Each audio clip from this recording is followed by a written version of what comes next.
Ito na po ang ating finished product na Queen's Jelly, guys. Nakapagawa po ako ng 14 jars. Very yummy, very delicious, sweet, nice. Hi guys! Magluluto tayo ng Queen's Jelly. So dito ako sa ilalim ng puno, mamulot ako ng mga Queen's fruit. Ang daming mga prutas dito nangalaglag. Okay pa ito, guys. So dito lang ako kukuha sa ilalim ng puno yung mga nalaglag. Kasi yung mga good one, ibinta namin yung mga good one. Yung mga mayroong mga reject, lulutuin ko itong jelly. Kasi ang importante ito, yun lang ang katas. Ayan, kung hindi pa kayo nakapagluto ng Queen's Jelly, ito yung recipe ko sa inyo. Very easy and simple lang ito, guys. At huhugasan lang natin kasi yung skin nila parang may balahibo ba. Just remove the flap.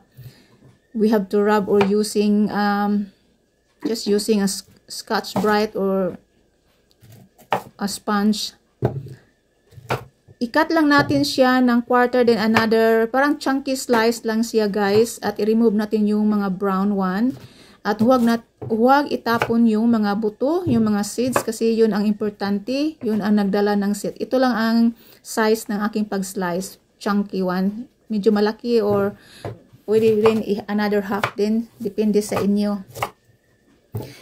Yung mga balat niya medyo mayroon ding black spot. Pag very bad na black spot, pwede balatan. Pero okay lang ito sa akin kasi it's not too bad yung yung skin.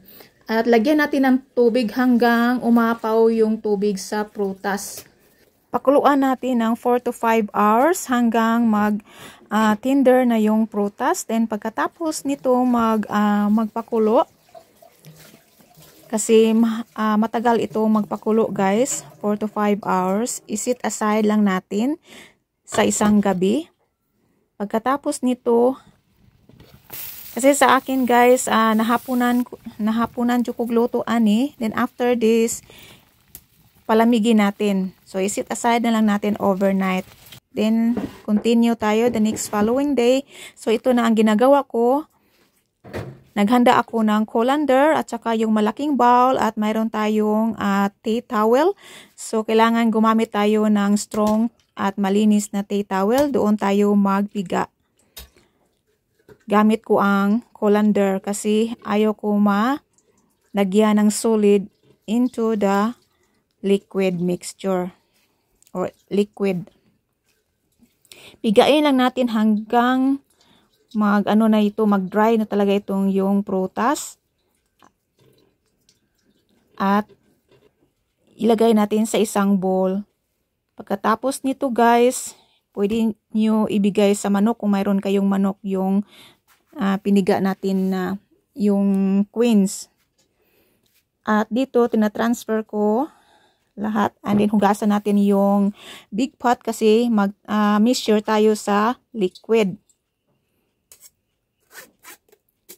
Kung ilan ang liquid, 1 cup of liquid, 1 cup din na sugar. So we have to measure that, count how many cups of liquid. Kasi ganun din ang sugar na i-measure din natin. Pero sa akin, guys, hindi ako pakitamis. So less sugar ang ginagamit ko. So nakaabot ito ng 21 cups of liquid. Then nilagyan ko lang ng 18 cups of sugar. Brown sugar ang ginagamit ko, hindi white sugar. Depende lang sa inyo, guys, kung pakitamis kayo. So, pantay-pantay lang ang measurement sa liquid at saka sa sugar niya, sa cup. Then, pagkatapos nito, pakuluan natin siya. Hanggang mag-jelly na ito, mag-drop yung tubig at mag-jelly na siya. Sugayin lang natin para ma-dissolve yung brown sugar niya. Ang ginagamit ko is a rose sugar, as I mentioned. Hindi ko siya ginagamitan ng puti na sugar. Dito ko siya pinakuluan sa gas stove. Nilipat ko siya para mabilis siya magkulo at mag-drop na yung tubig. At ito na, guys, nag-drop na yung tubig. Nilipat ko na naman dito sa aking firewood stove. Para siya, slow cooking lang siya, guys. Pero ito medyo pa siya, lasaw pa, parang tubig siya kung sugayin mo.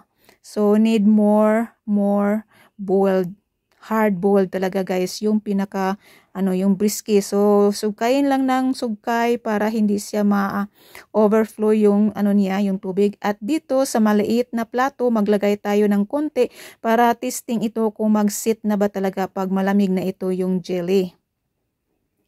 Sus, ang tagal ito na mag-sit talaga, no, still runny, pero ito murag na gito, tamang-tama na ito i-jar. So nahapunan jud ko guys kay nag-duty pa ko. So bumalik ako dito 3:30. Ayan. So mag-sit nito. Hindi masyado masubraan kay pag masubraan mo yung mag-sit talaga pag malamig na, very hard to spread on the toast or on the bread. So ito tamang-tama na ito. Constant lang na stirring kasi para hindi siya madikit sa ilalim. At saka dark na talaga ang kulay niya guys. Parang red na.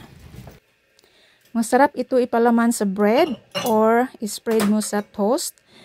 Mostly in winter, pang breakfast. Make it sure lang na hindi siya masubraan sa pagluto. Kasi pag masobraan na, pag malamig na, sobrang tigas, hindi siya it's not easy to spread on the bread. So kailangan tamang-tama ang yung jelly niya pag malamig na siya. Ayan, this is my second time nakapagawa ko ng Queen's jelly. Last time, that was 2018. So ang tagal na talaga guys, 6 years or more than 6 years na. Ayan, so nakapagawa ako ng 14 jars today. So, ayan. Thank you for watching.